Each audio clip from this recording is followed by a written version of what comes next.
Welcome to the Earthshot Prize Innovation Summit. I'm Francine Lacqua here at the Plaza Hotel in New York City. This event, powered by Bloomberg, featured finalists selected by the Earthshot Council. Launched by Prince William, Earthshot is a global initiative that drives innovation on solutions to climate change and environmental issues in the following categories: protect and restore nature, clean our air, revive our oceans, build a waste-free world, fix our climate. So over the next half an hour, we'll bring you all of the highlights from this most important gathering. This is Bloomberg. Protecting the environment was a cause close to my grandmother's heart, and I know she would have been delighted to hear about this event and the support you're all giving our Earthshot finalists, the next generation of environmental pioneers. Together in this room are the people and organizations who will help us to achieve the Earthshot mission, to repair, restore, and rejuvenate our planet within this current decade. That mission is not simple. Just as President John F. Kennedy so famously said, as he challenged the United States of America to unite behind the goal of putting man on the moon, we choose to do these things not because they are easy, but because they are hard. I know that the world is an uncertain place right now, that many families and communities across the globe are facing unimaginable challenges, from conflict to energy crisis and food shortages. While addressing these in the short term, we must also remain resolutely focused on tackling the greatest challenges that threaten our tomorrow. Because if we don't, the changing climate will only serve to entrench these immediate challenges into fundamental global issues, severely impacting the lives of each and every one of us. That is why our collective mission is so urgent. But there is huge reason to be optimistic. The 2021 cohort of Earthshot winners and finalists is evidence that we can succeed, that we can protect our world for our children, our grandchildren, and the generations that will follow them. These pioneers exemplify the leadership needed in this decade of change. They include inspiring activists, brilliant innovators, a forward-thinking city, and even an entire country making a real difference. But they cannot do it alone. This must be a team effort. We must come together behind their innovative solutions to ensure they reach their full potential with pace and scale. While my message today is one of gratitude and encouragement, I also acknowledge that you cannot succeed in isolation.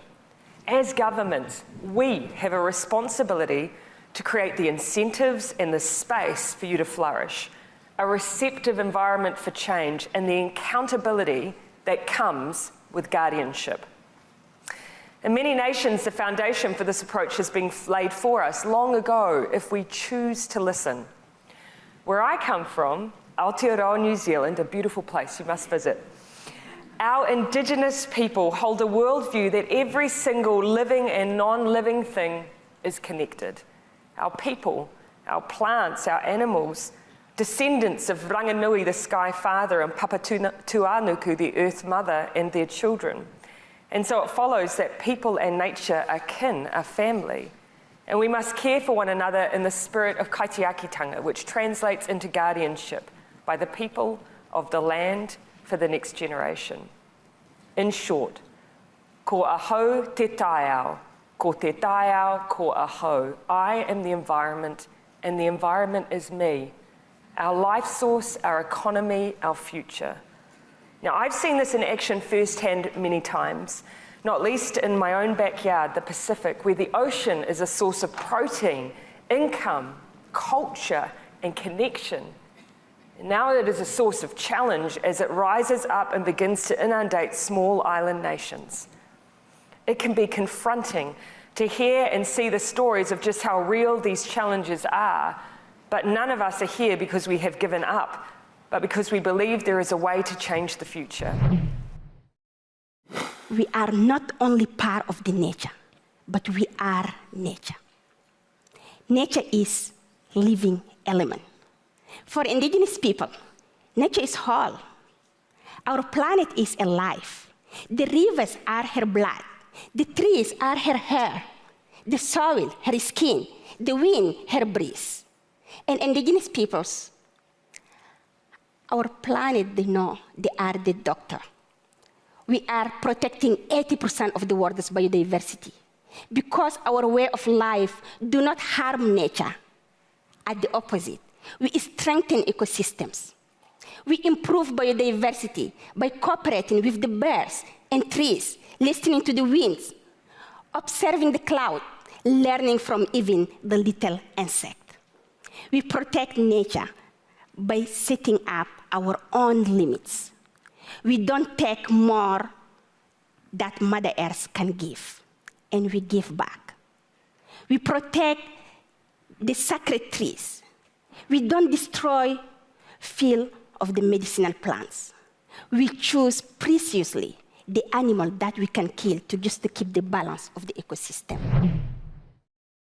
As all of us know in this fight, no one can afford to sit on the sidelines. No one can claim that climate change is somebody else's problem or shrug it off for future generations to address. We're all affected by a warming planet. We see that every day. And decisions being made right now will determine our shared tomorrow. So we must choose, and we must act as united nations ourselves. Our progress depends on collective action, on collective ingenuity. If we stick together, we can make fixing the climate the greatest project and greatest achievement of our lifetimes. We have the science, we have the solutions.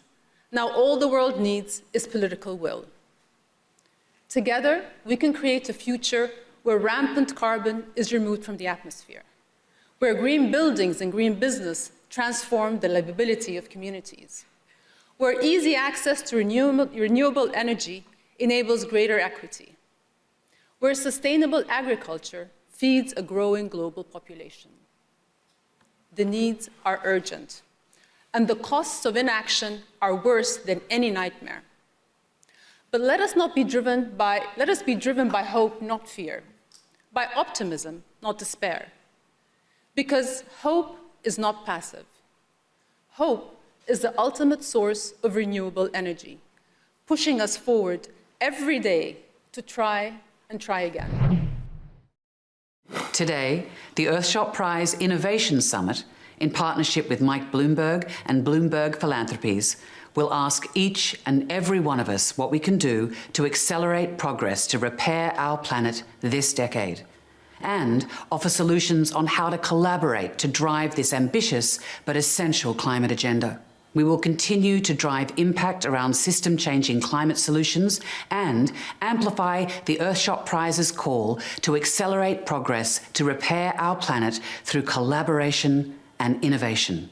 But most importantly, we will remind ourselves what can be achieved when we turn pessimism to optimism and optimism into action. Coming up, more from the panelists and finalists here at the Earthshot Prize Innovation Summit. This is Bloomberg.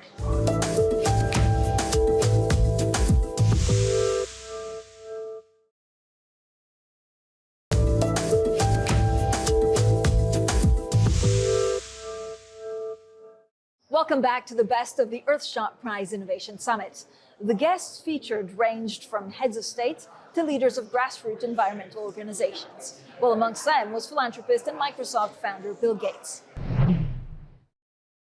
Yeah, it's too bad you can't do things overnight in either mitigation or adaptation. When I last went through Europe, the leaders were all saying, hey, give me technologies so I can tell Putin to get lost. And I said, hey, in 5 years, you're going to be able to call him up. And they were like, no, we'd like it now. It's the here and now. Like, okay, how's your planning permission regime and all the planning for that future grid? Seeds, typically between the time you start and they get out in the farmers' fields is about 8 years. Now we have a pipeline of innovations. We've been funding the CG system for 20 years now. It's funded at about $1 billion a year. If people care at all about adaptation, that thing will be funded at $2 billion a year. I mean, there won't be anything close to the impact of climate-related seeds, climate-related maize, rice, wheat, sorghum, millet. And thank goodness because of human genetics, we know how to do the editing. Thank goodness, because of AI, we know how to find the alleles. Because of drones, we can measure stuff in the field. So there's huge advance in terms of how the whole seed ecosystem moves at full speed. The timing is very tricky here. The warming doesn't stop the day you get to zero emissions. There's a leg in this system. It's about a 20-year leg. So you haven't seen that Earth temperature is not equilibrated to the atmospheric CO2 content. So when you get to zero, it's not like 2051, take my air conditioner away. No, it starts quite a bit later. And so you have to look at what the peak is, and you can't just plan for, okay, 2030. 2030 is where your maize production in Central Africa is down 25%. By 2050, it's down 70%. And you will have switched in most of those areas from a fairly heat-sensitive crop to sorghum. Now, sorghum productivity is super low, so we'll get people to do better maize for these next 15 years, and then they are going to have to switch to sorghum. It is tough when you see the floods in Pakistan. I mean, nobody expected that. You know, if the goal of climate was to make us pay attention, wow, that is way beyond expectation. So some adaptation money literally will just be disaster recovery money. The boundary of what's what is also pretty confusing. I mean, what is food aid? You know, if climate's causing some food production loss, is all World Food Program money, is that all climate adaptation money? It's certainly the need for it's going up. That's a system that's about $6.5 billion a year. So relative to the systemic solution, which is the research piece, it's relatively larger, but the demand for that piece, which is the acute, half of Pakistani rice got flushed away, and so you're going to have malnutrition problems if you don't go in for that. That's also a type of adaptation. So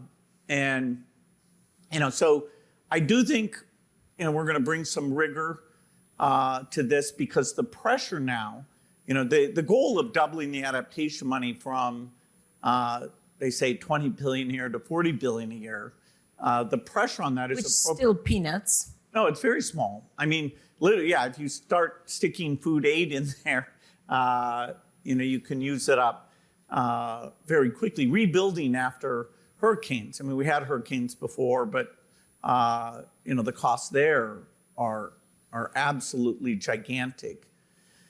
There are ways of stopping wildfires. There are ways of dealing with sea level rise. So the innovation agenda, not just on seeds, the innovation agenda is going full speed on mitigation. That's where, there's 100 companies, Breakthrough Energy's funded. By mitigation, you mean mostly energy. You mean everything to do with energy. You mean generation of energy. You mean batteries. You mean transport. You mean all of the new, and there's some renewables that are already traditional, but more that need to come on. So that's the package that you're talking about mitigation? Yeah. Or are you also talking about agriculture as mitigation? Yeah, so every area of emissions, the world tends to focus on passenger cars and electricity. That's not a third of emissions. And so the focus on the easiest third, now 4% of new cars are electric, so that's the field that we're furthest along. About 4% of energy generation is wind and solar. And as you triple the size of your grid, and you want that to be, say, some people would say 100%, other people might say 70 to 80%, the amount you have to build, we're, not within a factor of 5 of the build rate of those. But those are the easy sectors. Cement, clean cement costs over twice as much as the way we make cement today. And it's partly the heating energy, it's partly the basic thing, remember in chemistry, when you take calcium carbonate and heat it, you get calcium, that's what makes cement. But the thing that goes away, that's CO2. And so we have to have a way of making cement, which a number of these innovators... And steel and iron. Yep. There's a whole family of hard to abate sectors. That's true. If you get, of that industrial sector, if you get green hydrogen that's cheap enough, it actually solves quite a large number of those. Some of the industrial processes you go straight to electricity, and some you go through, you do your reduction using the hydrogen, where you would have used some hydrocarbon concentrate before. For steel, we actually have companies doing both. We have electric steel and others doing electricity as the way of replacing the blast furnace. And then we have others that take hydrogen. And if you get the hydrogen cheap enough, you get the super magic thing, which is that the green product doesn't cost more. That's called green premium equals zero. And then your adoption scale is utterly different. If we tried to subsidize steel and cement, say rich countries say, okay, we want to get rid of that, which those two are 15% of emissions, that's greater than all foreign aid budgets put together. It's over 200 billion. Foreign aid, never will pass that number. It's just not politically possible. It's a number that's at about 170 and going down today. Coming up, more from the panelists and finalists here at the Earthshot Prize Innovation Summit. This is Bloomberg.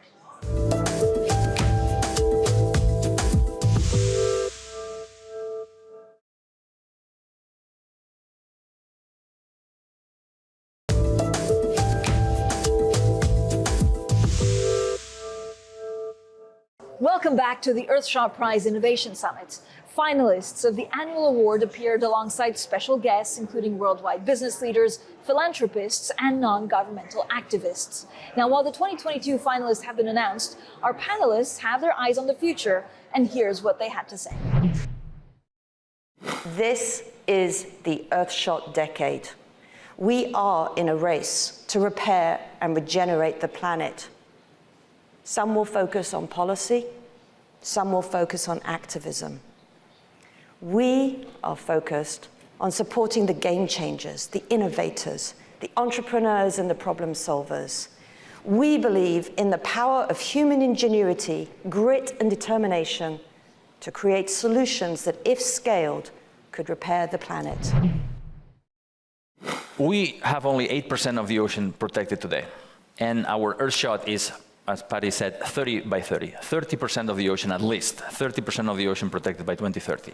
And we know that if we protect the right 30%, not only we will prevent the extinction of many marine species, but also we will produce more fish. There's going to be, these protected areas are going to produce a spillover that will exceed the foregone catch. So we're going to have more fish to eat, food security, livelihoods for people. And we know that for every dollar that we invest in a protected area, in a marine reserve, that produces $10 in economic output and creates more jobs. So it's a triple win for marine life, for food security, and for climate, and of course, for the economy. So that's the goal, the mission, to, in the next 8 years, and that's where the Earthshot is really, is pretty crazy. In the next 8 years, we need to quadruple all the ocean protection that has ever happened in human history. Are you optimistic that can be done? I am optimistic. There is no choice. I've seen firsthand the potential that a breakthrough idea can hold, and if we start seeing more of these transformative solutions across all the challenges facing our planet, then suddenly our Earthshot won't seem so improbable. The work will be difficult. It'll take extraordinary resources, determination, partnership, but we've got all the essentials right here in this room. So what is the challenge? It's the speed, scale, and cost of making these green hydrogen generators. Well, that's exactly what we are working on.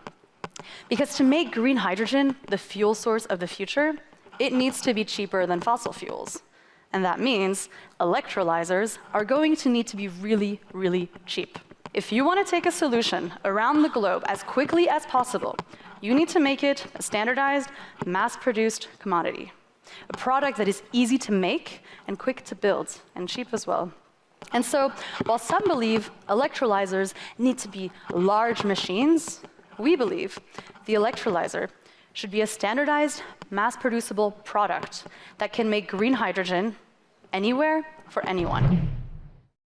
In 2030, we imagine millions and millions of projects on Restore, and not just places on Earth where we see nature being brought back, but all of the other nodes that are key to ensuring success. So the technology providers, the nurseries, the seed banks, the funders, the government incentive programs, so that we have an ecosystem that really allows us to leverage the many, many connections within the nature-based solution space. And in 2030, we have been focused on another key area, which is cities. And cities require data and insights to take action on climate and to preserve nature, to create more nature and tree canopy. So we've set a goal that we want to create more nature in cities. In cities, exactly. Exactly right. So we've been partnering with cities like Los Angeles to give them insights utilizing AI and geomapping on where are all the places that you can create more tree canopy, which reduces urban heat islands, improves air quality, sequesters carbon. So we want to bring data and solutions to bringing nature into cities, as well as, of course, preserving and restoring nature. And so one of the goals that we've set is we want to enable over 500 cities around the world. I know we're going to hear from the mayor of Paris after this, to reduce a gigaton of carbon emissions by 2030. And so that's through data, tools, insights, whether that's evolving transportation systems or planting new tree canopy. So that's a big, bold target that we want to see achieved by 2030. Anyway, I guess I'm in the wrong place. I came here to invite all of you to the Grouch Convention. But it turns out you're all about my least favorite thing, helping. Oh. You've got me, Oscar. I do like helping people learn how to reuse, repurpose, and recycle. Together, everyone in this room can build a world where nothing goes to waste. And that includes even you. Me? Sorry, Mike, I gotta get going to that convention, but just between us. Yes? I do have a recycling bin right next to my can. But don't let that get out, okay? It'll ruin my image. But my father believed in the power of the idea. And over time, the vision, the purpose, the courage it embodied has inspired each generation to take on its own challenges. Not because they're easy, but because they're hard. President Kennedy understood that the effort to land on the moon would bring out the best in us, that everyone would have to contribute, that it would require innovation, creativity, teamwork, commitment, and faith, and the world would be better because of it. The Earthshot Prize has inspired the same spirit of optimism and ingenuity on a global scale to tackle the most pressing challenge we now face, repairing the planet. My family and I are so excited that the Prince of Wales will honor this year's Earthshot Prize winners in partnership with the John F. Kennedy Library in Boston, a city that is committed to scientific excellence, environmental justice, and the fight against climate change. We're proud that President Kennedy's moonshot legacy still inspires hope, and we look forward to welcoming all of you who are working to ensure a better future here on Earth. And that's all from the Earthshot Prize Innovation Summit. You can find complete coverage of the event, including full interviews and articles, on Bloomberg.com. I'm Francine Lacqua from New York, and this is Bloomberg.